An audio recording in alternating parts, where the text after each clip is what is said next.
بسم اللہ والصلاة والسلام علی رسول اللہ۔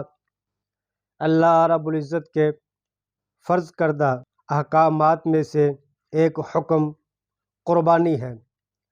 قربانی اللہ رب العزت کی طرف سے مسلمانوں پر فرض کردہ بہت ہی اہم فریضہ ہے، اور یہ مسلمانوں کے سالانہ دو مذہبی تہواروں میں سے ایک تہوار ہے۔ ایک ہے عید الفطر اور دوسرا ہے عید الاضحیٰ۔ عید الاضحیٰ میں بندہ مومن مسلمان رب کی قربت کے لیے جہاں پر نماز ادا کرتا ہے، وہاں پر رب تعالیٰ کی رضا کی خاطر اپنے پاکیزہ مال میں سے جانور بھی ذبح کرتا ہے، جانور قربان کرتا ہے۔ تو اللہ رب العزت کے راستے میں جانور قربان کرنا، قربانی دینا، شرعی ہدایات کو ملحوظ رکھتے ہوئے قربانی کے لیے چند امور کا خیال رکھنا بہت ہی ضروری ہے، جن کا قربانی کی قبولیت کے لیے ہونا انتہائی اہم ہے۔ کچھ تو عام چیزیں ہیں جو عام نیک اعمال کی قبولیت کے لیے جن کا ہونا ضروری ہے۔ ان میں سے پہلی چیز ایمان ہے کہ قربانی کرنے والا صاحب ایمان ہو، مسلمان ہو، مومن ہو۔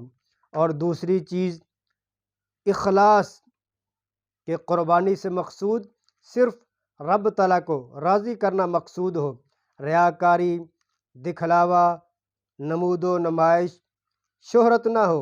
اور تیسری چیز اطاعت و فرما برداری، دیگر تمام نیک اعمال کی طرح قربانی جیسے عظیم عمل کے لیے بھی اللہ اور اس کے رسول صلی اللہ علیہ وسلم کی اطاعت و فرما برداری ضروری ہے۔ یعنی قربانی کے جانور کے متعلق جو نبی علیہ الصلاۃ والسلام نے ہدایات تعلیم فرمائی ہیں، ان کا خیال رکھنا اور دیگر تمام امور کی پاسداری کرنا جو دین اسلام ہمیں اس قربانی جیسے عظیم فریضے کے متعلق تعلیم کرتا ہے۔ تو قربانی کے لیے بہت ہی اہم ترین چیز ایک رزق حلال ہونا بھی ہے، جو قربانی کی قبولیت کے لیے بہت ضروری ہے۔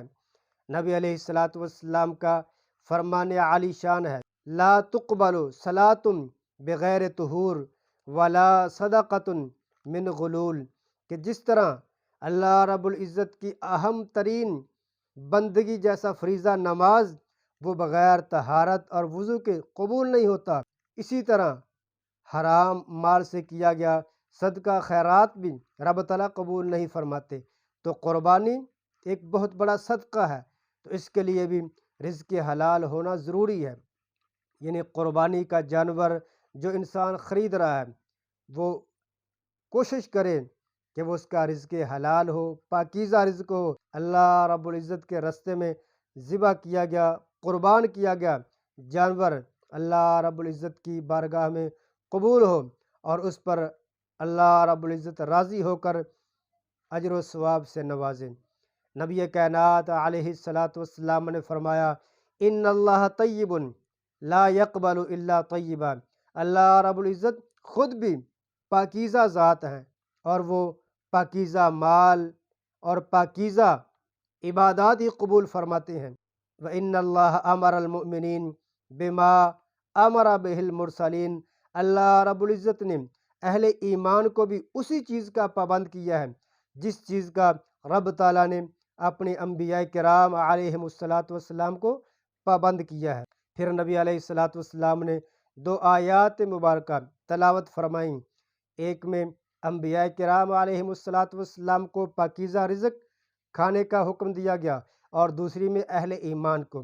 نبی علیہ الصلاۃ والسلام نے فرمایا، یا ایھا الرسل کلوا من الطیبات واعملوا صالحا، اے انبیاء کرام تم پاکیزہ مال کھاؤ اور نیک عمل کرو۔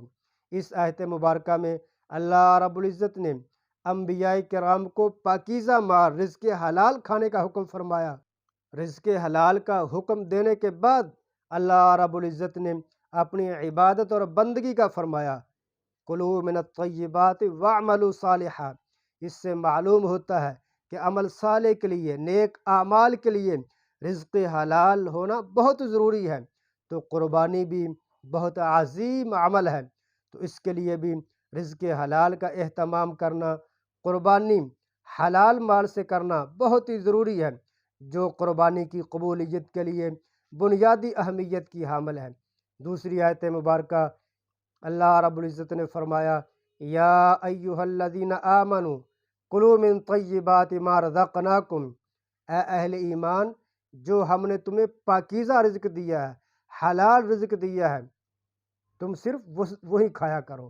تو ان دو آیات سے پتہ چلتا ہے جہاں پر دیگر عبادات میں شرعی ہدایات کی پاسداری کرنا ان کے لیے ضروری ہے، وہاں پر مالی معاملات میں، مال خرچ کرنے میں اور مال کے متعلق جتنے نیک امور ہیں ان میں رزق حلال کی پاسداری کرنا بھی بہت ضروری ہے۔ تو اللہ رب العزت نے اگر ہمیں توفیق دی ہے قربانی کرنے کی، تو ہم کوشش کریں جہاں پر ہم اللہ رب العزت کی عبادت بندگی بجا لائیں وہاں پر ہم قربانی بھی رزق حلال سے کریں، تاکہ اللہ رب العزت ہماری وہ دی گئی قربانی اپنی بارگاہ میں قبول فرمائے اور اس پر ہمیں اجر و ثواب عطا فرمائے، اور روز قیامت اللہ رب العزت ہمیں اپنی رضامندی کا، خوشنودی کا حقدار ٹھہرے۔ اللہ تعالی ہمیں دین سمجھ کر اس پر عمل کی بھی توفیق عطا فرمائے۔ وما علیہ الا البلاغ۔